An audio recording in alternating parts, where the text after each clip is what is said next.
Howdy folks. We're going to talk today about how to square a binomial. Now, if you've never done squaring before, this is not a work for you. This is a work for people who already understand the basics of squaring. So when you think about squaring, your brain should think a couple of things. If I write 5 squared, that little teeny 2 up top means squared. That's something you should know for doing this lesson. When you see 5 squared written, your brain should think, oh, that means a square that is 5 on each side.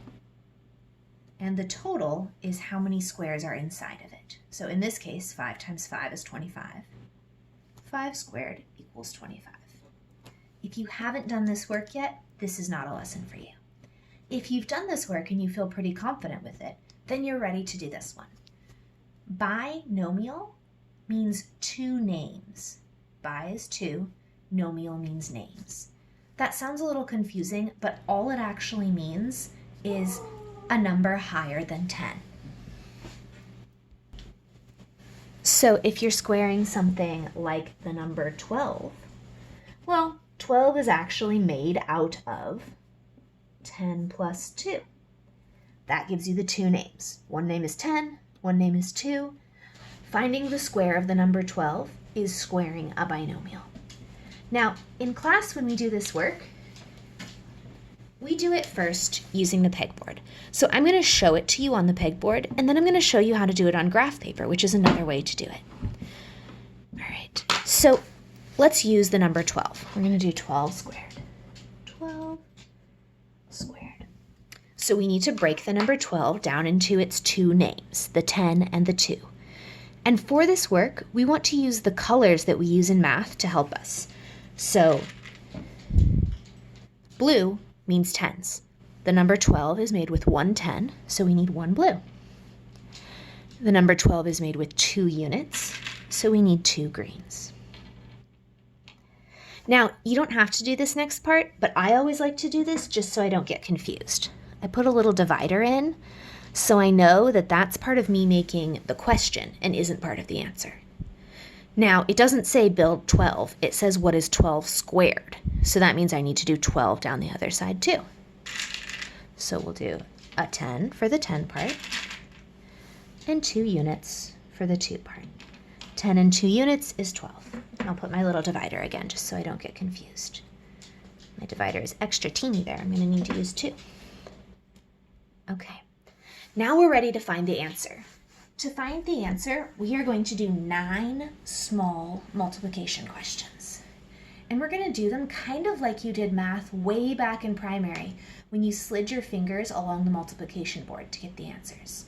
So we're going to touch these 2 and drive our fingers to where they connect. So this one goes straight down, this one goes straight over. Okay? We're going to ask ourselves the question, this is worth 1 and this is worth 1. What is 1 times 1? 1 times 1 is 1. So we put a 1 there for the answer. Then we're going to do it again. 1 times 1 is 1. Oh, look here, this is a 10. So 10 times 1 is 10. Let's do the next row. 1 times 1 is 1. 1 times 1 is 1. 10 times 1 is 10. Now let's start here. Remember, I've got a finger on a 10 here, so it's all going to get different. 1 times 10 is 10. 1 times 10 is 10. 10 times 10 is 100. I have the answer here. You just can't quite see it. So let's bring in our paper so we can find the answer. Okay, we're going to use this part right here. Let's look at what we have. We have 100. We have 4 tens, so 40.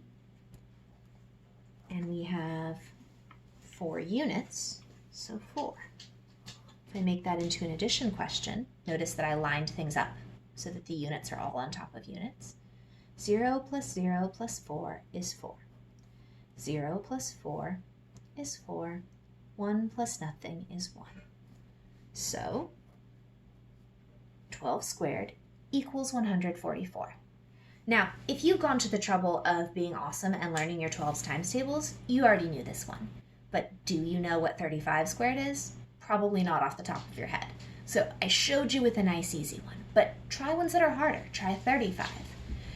To start out with, don't do anything that is bigger than a binomial. Remember, binomial means two names.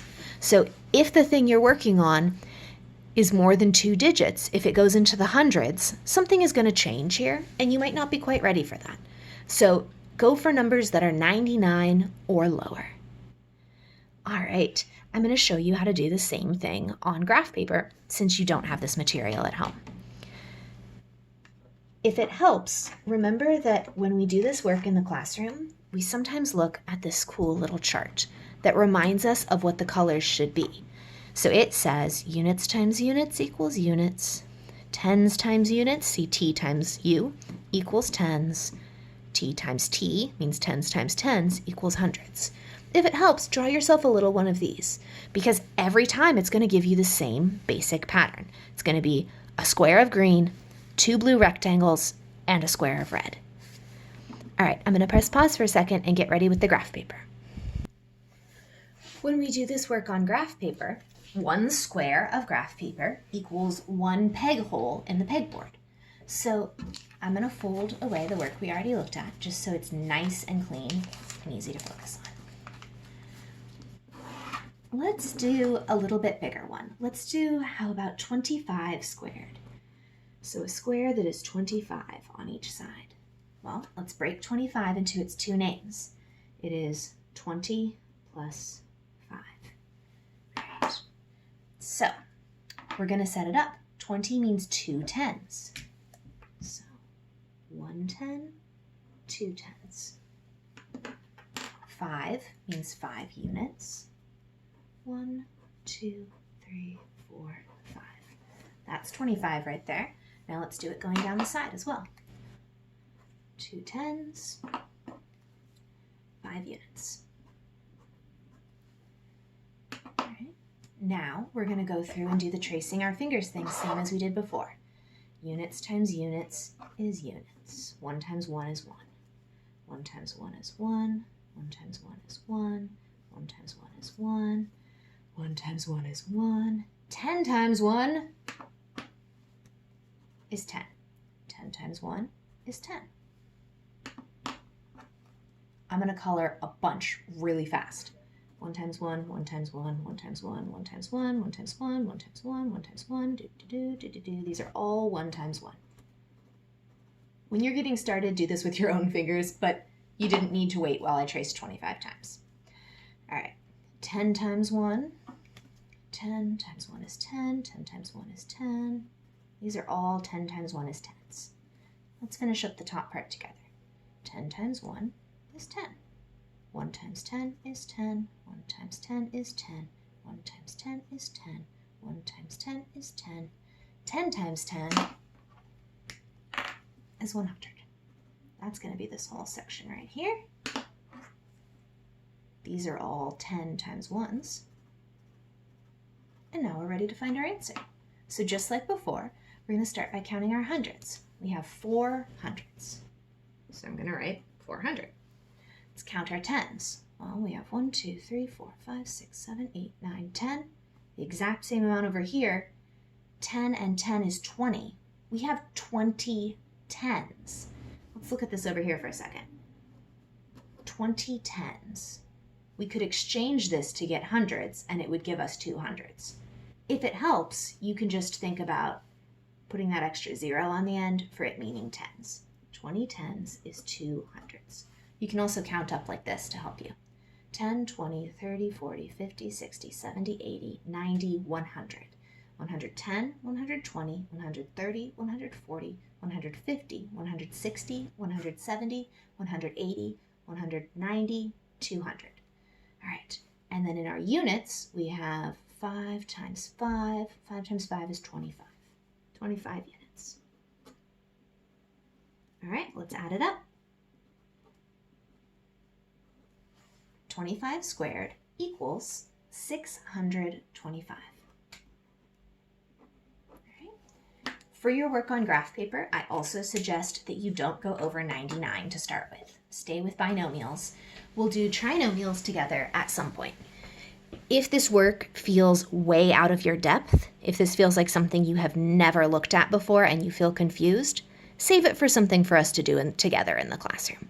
But if this is something you've already done, or you look at it and you think, I can probably do that, then go ahead and give it a try. Have a good day, do some great work, and let me know if you need a hand. Bye.